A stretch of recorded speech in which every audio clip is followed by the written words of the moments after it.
Good morning. Welcome to our webinar today. We're really excited to talk to you about the activation gap. I have some great attendees with me, co-hosts with me on the show today. Sam, who is the structured head of go-to-market in the Eastern region, and Rissa, who is our senior director of customer experience. Both of them talking to people like you, from our customers and prospects.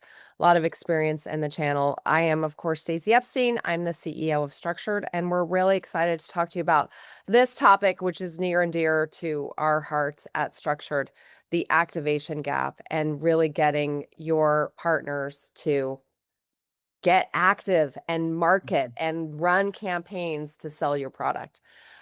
So sort of jarring stat that we have noticed in our research here at Structured, 76% of partners run no campaigns. So your team has spent all this time recruiting them. You have a nice, large stable of partners who have signed on to be resellers or to be referral partners or whatever capacity, distributors.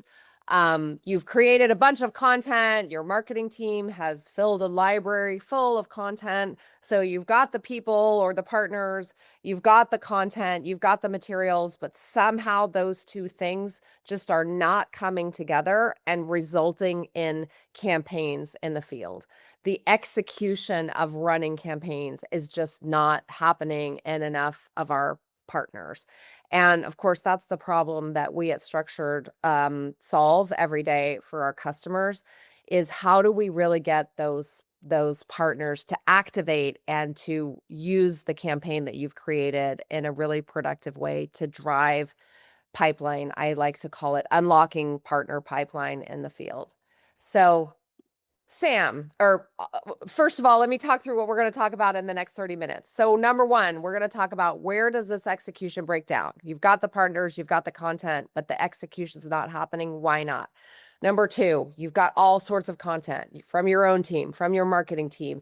Throwing more content doesn't solve the problem. Why not? And then number three, what is the friction that's causing this problem? And what changes, what is unlocked when it is removed?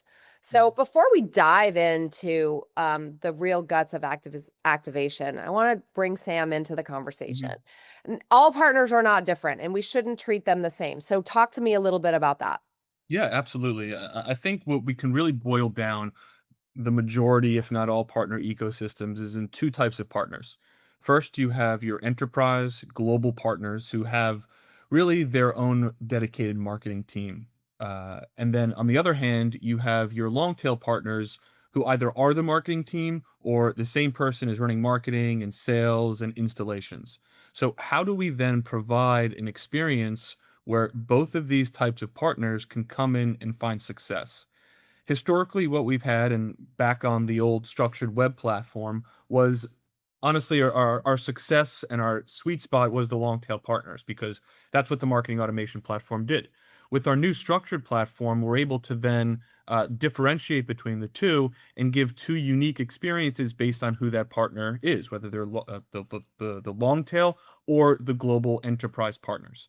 Very quickly, the long tail, what they need and what we found success is that full end-to-end marketing campaign where they can come in, do their emails, do their social media, do their webinar invitations, their co-branded videos, and make it as easy as possible, whether it be through full campaign automation, right? Think 9 different assets across 20 days. All they have to do is upload a mailing list and select a date and time, the automatic co-branding, and then the ability to add in some of their value proposition, right? That's simple and easy for them to do.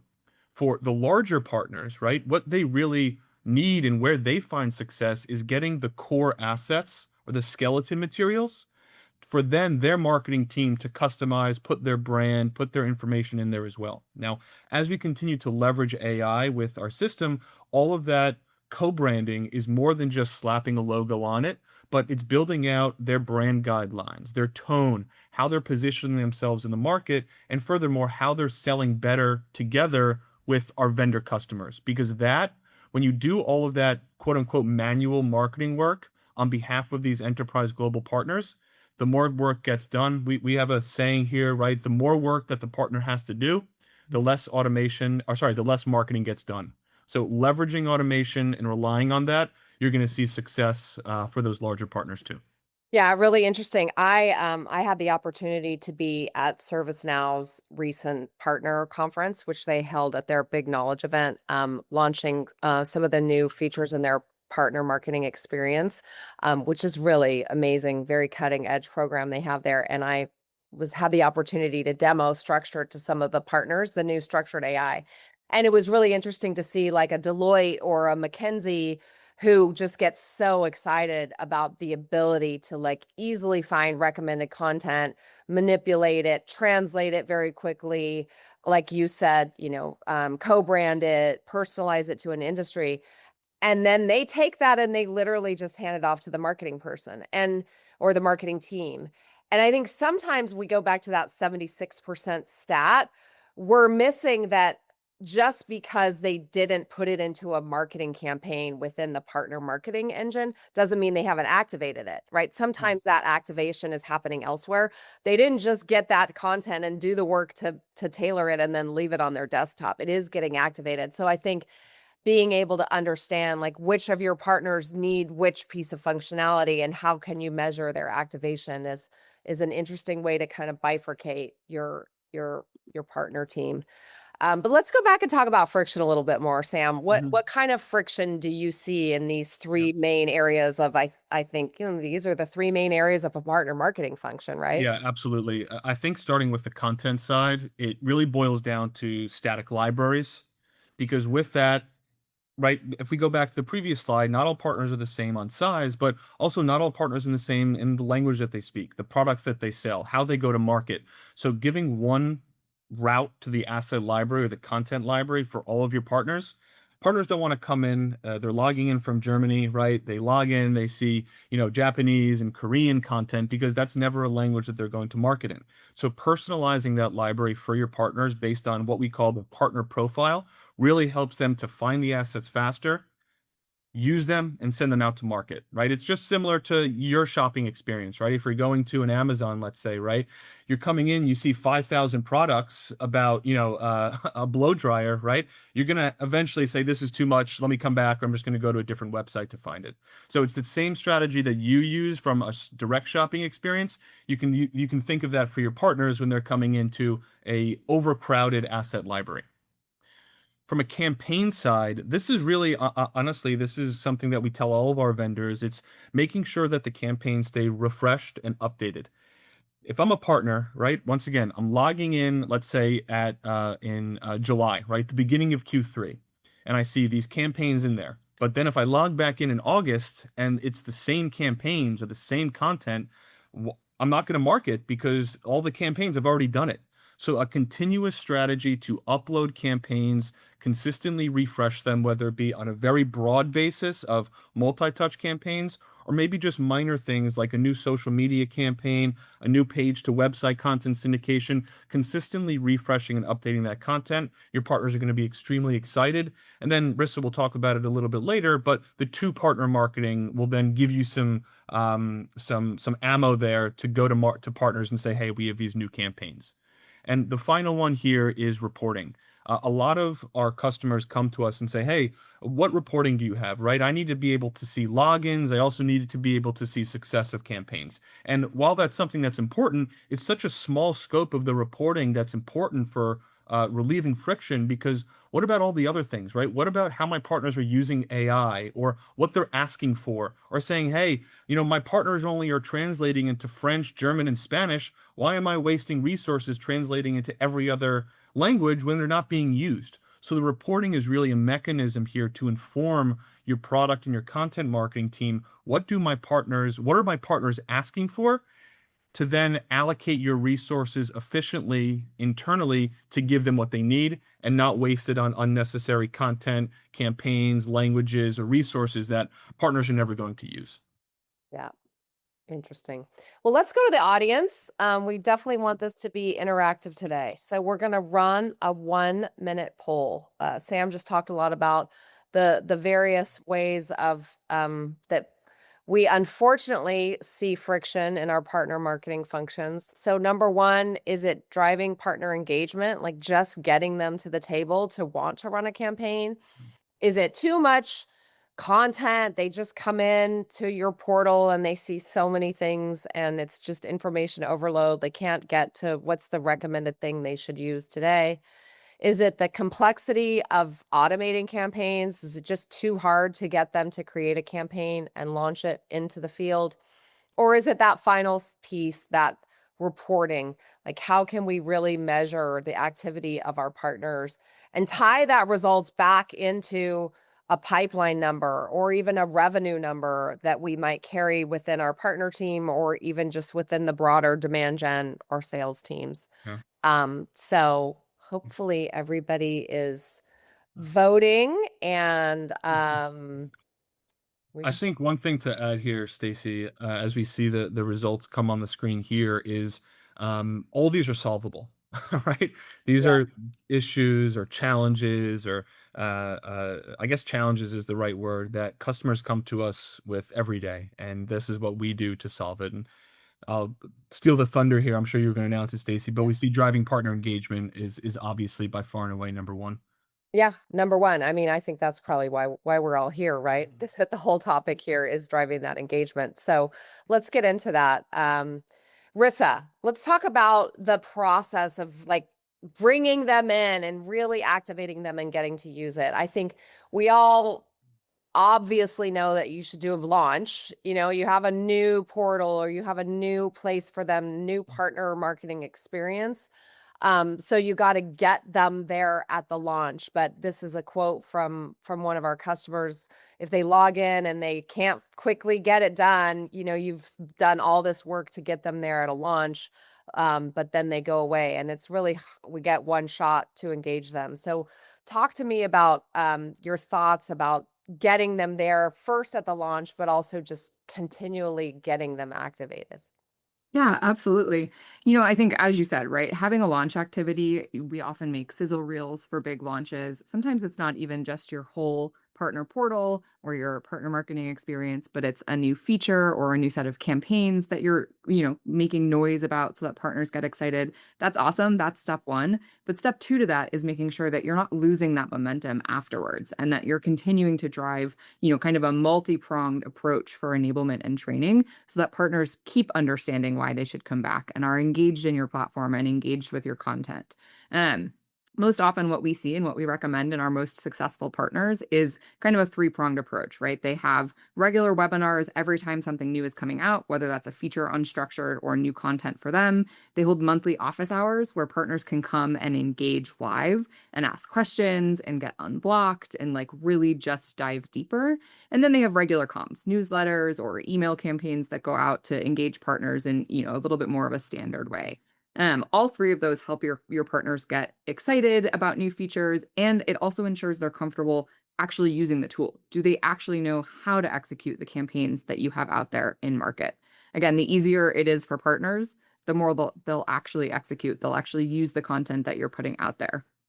A really great example of this recently, we had a customer who wanted to increase their social post execution. And so they focused on social media in both a March and April webinar series. They brought in experts from their team to talk about, what they've seen work versus what doesn't work as well in social posts. And then they brought in the structured support team to do a quick demo of how to actually execute in the platform. The number of social posts went up 50% in that same month.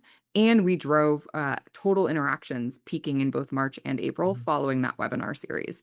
So it really shows that when you're focusing your content, you're developing the strategy, you're identifying what type of engagement you're looking to see, and then you're focusing content and engagement with your partners around that, you get the results that you were looking for. Yeah. There are a few, oh, go ahead. No, keep going. Yeah, there are a few other strategies that we like to see in our top customers that really drive that engagement and actual execution from partners. And I think, we've talked a little bit about this already, but right, but having a content engine where you're having fresh, relevant content, nothing hurts a partner more than when they come in and the content is outdated. They've already run that campaign. They're less likely to come back next time. I think the next one is really having targeted data-driven outreach. And by that, we mean not just sending out an email blast to all of your partners, but using the native platform analytics to help you identify who's struggling, who isn't actually executing, where are they getting stuck, and then designing an outreach campaign that really targets those folks specifically, again, to drive a specific result that you're looking for. And then finally, I think one of the ones that goes unremarked in partner marketing conversations sometimes is tying it back to the incentives in your partner program. Our leading customers are incentivizing their partners for partaking in the marketing activities that they want to see in some way, shape, or form. So, for example, one of our enterprise clients has a point system in their partner program. And so they started aligning points. You can earn points to activation activities or top of funnel marketing activities in the portal. They get tracked in Salesforce and by the PDMs, and then they actually meet with partners to go over what their totals are and where they're at, and they get to exchange points for things like marketing development funds or specialized enablement or support running a workshop or what have you. And that really gets partners coming into the portal so that they can earn points. And then the streamlined UI inside the portal incentivizes them to return because it's so easy to use and they realize that it's a lot faster and easier to get to execution. Mhm. So again, that strategy, really thinking through what you're looking for partners to do, and then aligning key items to say, here's how we're going to target our partners to get to those outcomes. And then we see huge spikes in engagement from our partner ecosystems. Yeah. I love the focus one, and I think about, like, walking into a bookstore, and one of the thing I hate calling these content libraries because with AI, they've evolved so much from just being a library, but, imagine if you're like, "God, I kinda wanna buy a book." There's a bookstore, and you walk in, and all it is just rows of books with their in their spines facing out, and that's it. Mhm. That's not what happens in a bookstore. You walk in and there's recommendations and there's books with their faces out and they have genres and like you're kind of hit immediately with a guide to what maybe you want to read. And now I think AI has even changed that where imagine you could walk into a bookstore and it would know exactly who you are and it would say, "No, this is actually the 3 that you should buy." You don't even have Right. to walk around. I think that's where we're going. There's no more static libraries. This is a like, hey, they logged in once and they immediately had a prompt. It was very personalized. They could just say, "Hey, what should I do today?" And it's like recommended for them and you hook them that first time. So they know Mhm. every time they come back, they're going to have that same Yeah. experience. Yeah. Let's talk a little bit more about that. Again, like I don't like the word library because I think we're moving it structured. We're moving away from static libraries. But Sam, what's your Mhm. take on what it looks like when we remove this friction with a tool like structured and Yeah, an definitely. AI led experience? Yeah, absolutely. I do want to actually this, and I should have reminded me earlier, but when Rissa mentioned about the social posts, I remember a story about a couple years ago. One of our customers, um, they loaded into the portal right on our system a bunch of these Zoom backgrounds, right, for his team, Zoom, Google Hangouts, whatever it may be. Things like across the holidays, Thanksgiving, New Year's, or even just something that could be easily co-branded with their logo and the partner logo. And what we saw across the board with every other asset was like a 20 to 30% increase with every other subsequent campaign because these partners were so excited about these really cool Zoom backgrounds. I think it was actually probably right during or after COVID. So I probably should have remembered that during our practice session, Stacey and Rissa, but it just triggered a memory for me right now. But I thought that was really cool, right? Keeping the library up to date with things that are even time sensitive around when everyone was starting using Zoom over Yeah. COVID before and right after. So Yeah. anyway, back to the slide. Right, the static partner libraries the partner have to sift through is a thing of the past. I think the bookstore example was much better than my blow dryer example from the beginning of the call, but Similar. that personalized content studio is a tremendous time saver and efficiency saver for your partners. They log in, they find what they need in their language, in their tier, right? Maybe sometimes gold tier partners have more execution rights than bronze tier partners, or what some customers called registered partners that can only download. So creating that personalized experience for each partner is really effective. the AI content customization taking over from just slapping a logo on, right? The ability to really talk in the partner voice. And this is really crucial, especially for the larger partners, right? Think the CDWs of the world who have their own brand guidelines, their own tone, their own messaging, even their own font, to be able to interweave that into an email asset or a case study, right? Or a landing page. CDW is going to be extremely excited about that. It's more than just a basic co-branding. And even companies, who are part of a larger tech stack, right, or who are not necessarily logo led, to be able to allow the partner to go to market with their value proposition and how they sell better and more efficiently with you. It's a great avenue to get your partners excited. And then finally, I told that reporting story earlier, but it's so crucial to look at reporting that actually leads to actions, and not just saying, oh, we have a great, spike in logins, or we have a great spike in downloads. But it's more important, why is that happening? Because we want to be able to repeat that month over month, quarter over quarter, and continue success ongoing, versus just saying, oh, this is a great spike in the beginning of Q2. Let's hope that happens again in Q3. Great. And let's just continue that on, because I do think it's not just about measuring activity. We should learn from it, and it should change how we drive the function forward. So, Rissa, let's close out with some of your thoughts in this area. Yeah. We've talked a couple of times about using the analytics in the platform to drive strategy, right? You shouldn't just be reporting progress up to leadership and whether or not you matched a KPI, but really thinking about how does this inform our content strategy? Are there nuggets we can pull out and send back to the partner program team about how our overall partner strategy should evolve in the next 6 months or 12 months? And I think the great thing about the platform is that it provides some really amazing AI native capabilities, specifically around analytics and reporting. And we've started to see customers using those analytics to do exactly what we're talking about, to really inform their strategy.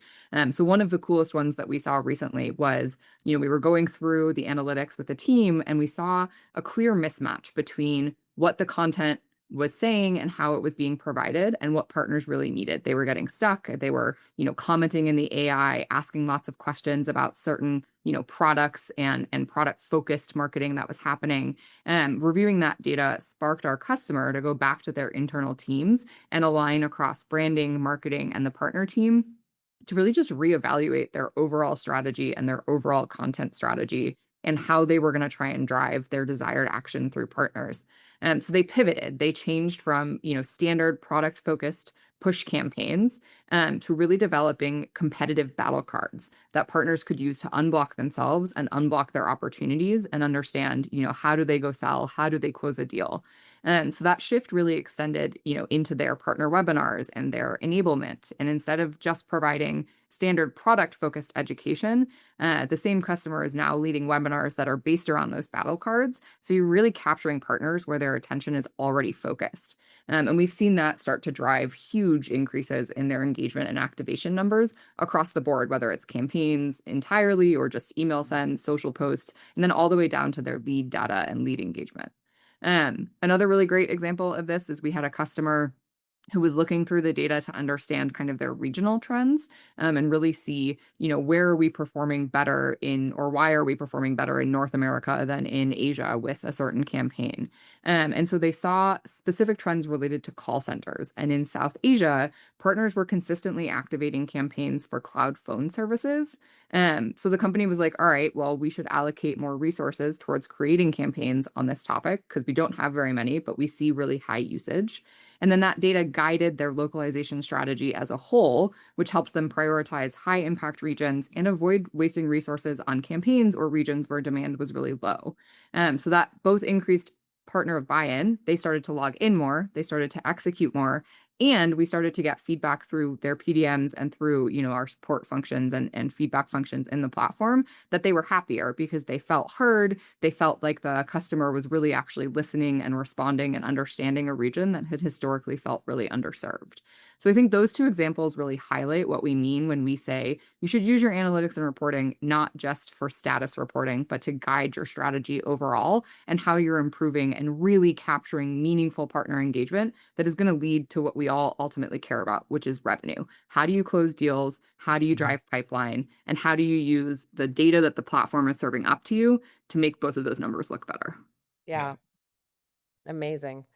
Um, I think we're now coming up on just 5 minutes left. I wanted to open it up. I think we had already a couple of questions come in. I got one. Yeah, okay. Yeah, I got one. Thank you. There we Rissa, go. maybe you can start and I'll help Now out I see it. after. If someone Yeah. wanted to do a quick audit of their partner program today, where would you tell them to start? Oh, that's a great question. I think the place that I would start, is looking again at those analytics. I would be looking at who's in your partner ecosystem and who's active in your ecosystem, right? So if we're thinking about a partner program overall, right, you have often a lot of registered partners who aren't necessarily progressing. So whatever your metrics are, whether you have standard tiers or a different system for identifying how partners are progressing, the first thing you want to do is see, are you getting what you want from your partners, right? How are you what do you want them to do, and are they doing that? And then I think one of the secondary things is to reevaluate the strategy that sits behind your partner program, right? Which is, what do we want them to do? What is going to drive our business? What is aligned to our business strategy and our outcomes? And then how do we align incentives and requirements and each of the aspects of a partner program to drive those outcomes? And that's when you get to structured, right? Which is a tool that you can use, that you can offer to partners to make it a lot easier for them to meet the requirements or the engagement metrics that you're looking for as part of your partner program. Yeah, I think that's great. Yep. It looks like we have one more question, and then I think we'll probably need to wrap, but I'll ask this of both of you. Do partners respond differently once friction is removed, or do you see similar Mhm. behavior across the board? Yeah, I can start with that one. I think they do respond differently, but I think the question to that will be, or sorry, the answer to that will also be a question, right? What is the friction that we're trying to remove? If you remember that first slide from earlier, right? Is it the content friction? Is it the campaign friction? Or is it the reporting friction? And once we're able to then identify that, working with our teams, working with our customers, I think the partners will respond differently because there's different avenues for them to engage, right? Let's take content refreshing, for example, right?